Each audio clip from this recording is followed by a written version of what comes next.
어제 국정원이죠.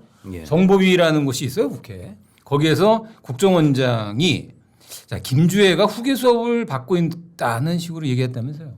그렇죠. 그러니까 그 전에는 뭐 후계로 유력해 보인다 뭐 이런 정도인데 수업을 받고 있다라는 거는 그 프로세스에 들어갔다는 이야기 아닙니까? 그러니 국정원에서 김주애가 후계자로 보인다는 것, 후계자라는 거를 공식화했다라는 그런 뜻으로도 해석할 수가 있죠. 그러니까 이전에 후계자 유력해 보인다는 거하고는 조금 우리도 판단과 어떤 대비라 그래야 되나요? 그런 계획을 조금 달리해야 되는 부분이 있습니다.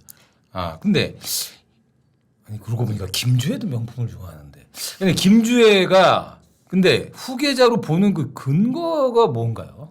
보통 이게 뭐 우리가 뭐 거기에 뭐 스파이를 다 심어두지는 않았을 거고 이게 제일 힘든 게 그 독재 체제는 어떤 여기야말로 전체주의 독재 국가의 어떤 내부 시스템은 알기가 어렵죠. 네. 근데 기본적으로 이 사회주의적 전체주의 국가나 특히 그 북한처럼 어떤 왕조 국가 같은 데서는 호칭이 중요합니다. 아. 이전에 보면은 뭐 세손 세자라고 하느냐 왕자라고 하느냐에 따라 갖고 이 사람의 신분이 완전히 달라지듯이. 근데 처음에 김주애가 났을 때는 뭐 자제분 뭐 존경하는 자제분 뭐 이런 거 사랑하는 뭐 이런 표현 사랑하는 뭐 예. 이랬다가 예. 그러다가 어느 순간에 올해 3월 달이었어요. 올해 3월 달에 북한이 뭐 보도하면서 향도라는 말을 씁니다. 이게 뭐 야, 이거 역사와 전통을 갖고 있다는데 향도. 뭐 거의 뭐 저기 우리 사회에서는 거의 뭐 사문화된 뭐 말이긴 한데 이거 향도라는 뜻 알면은 약간 이상한 사람인데. 그러니까 여기에 예, 옛날에 전문가 아니면 선수인데 향도. 이전에 예. 선수들로 뛰었던 분들이 예.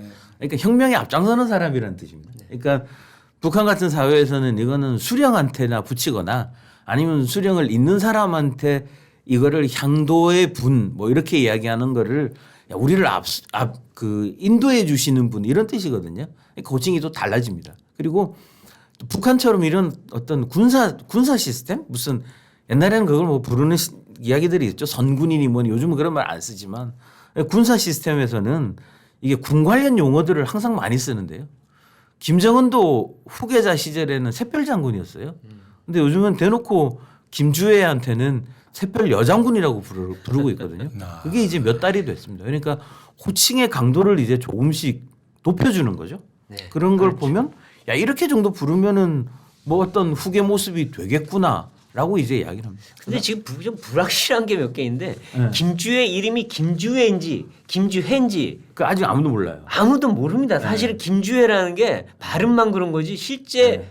김주애라고 하는지도 모르겠고 그다음에 노동신문에 이렇게 이름 나온 이름이 적 나온 없어요? 적이 한 번도 없습니다. 북한이 그 매체에서 이 이름을 쓴 적이 한 번도 없어요. 그러니까요. 그리고 옛날에 따져보면 김정은도 김정은이 아니라 김정운으로 나왔었어요. 처음에 태영호도 태용호로 나왔었고 그러니까 이게 지금 명확치가 않고 아들이 있는지 없는지도 처음에 국정원에서 아들 있다고 발표했었거든요.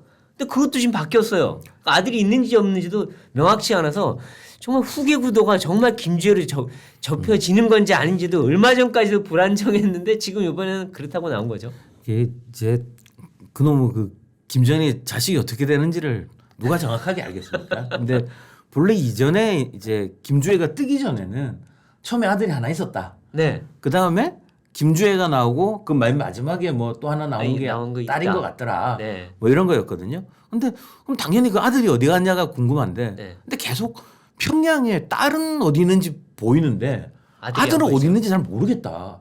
그러고 보니 없었던 거 아니냐.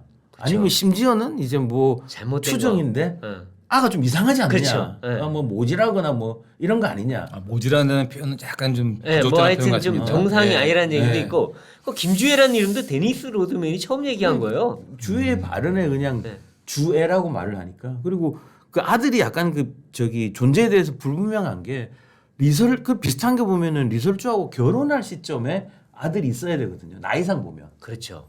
그러니까 그것도 혹시나 이설주의 아들이 아닌 다른 아들이냐 뭐 그런 이런 얘기도 이야기도 있습니다. 들리고요. 그래서 국정원장 했던 박지원 의원이 뭐 오늘 이야기한 건 그거지 않습니까?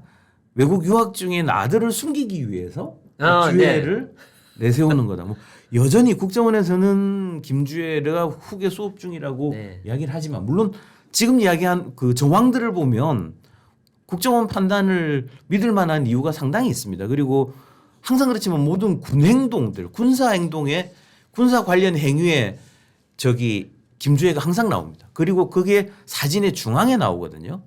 그러면은 그런 어떤 군사 동향이나 이런 걸 보면 김주애가 후계자로 보이는 건 맞는데 근데 과연 그러냐. 이게 아직 김정은 나이 40이고 김정일이가 김정은 얻었을 때 나이가 한 40쯤 됐거든요. 네.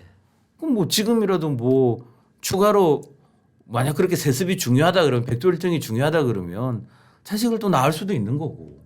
그러니까 뭔가 이상해요. 그리고 이렇게 서두를 필요도 없어요. 다 어느 정도 장성을 하고 어느 정도 세팅이 됐을 때 예를 들어서 김정일이 같은 경우에는 2008년도에 갑자기 뇌졸중으로 쓰러지지 않습니까? 쓰러지고 난 다음에 아 이거 내가 오래 못 가겠구나 싶으니까 급하게 이제 이게 후계를 서두른 게 있고요. 그다음에 김일성 같은 경우에는 그 후계를 놓고 밑에서 몇 명이 세게 경쟁을 한 게 있고요. 근데 지금은 그런 것도 아닌데 이제 한 11, 2살 되는 애 딸을 서둘러서 막 이 뭔가를 만들려고 쿠킹한다는 표현을 쓰는데 하는 거는 조금 어색하고 이상해 보입니다. 계속. 예, 지금 방금 안용현 위원이 얘기했지만 그 김주애의 나이가 12살, 13살입니다. 지금 우리나라에 있는 12살, 13살 학생들은 지금 스마트폰에 유튜브 열심히 보고 또 엄마한테 혼나면서 학원 가서 또 공부하고 학원 뺑뺑이 돌고 이게 일상인데 이 김주애라는 친구는 하루는 ICBM 뺑뺑이 돌고 하루는 핵먹이 뺑뺑이 돌고 그러면서 명품도 있고요. 명품도 뭐 꽤 많아요 보면. 그 덩치도 커요. 덩치도 어마어마해요. 예, 덩치도 크고 아버지 닮아서 그런지.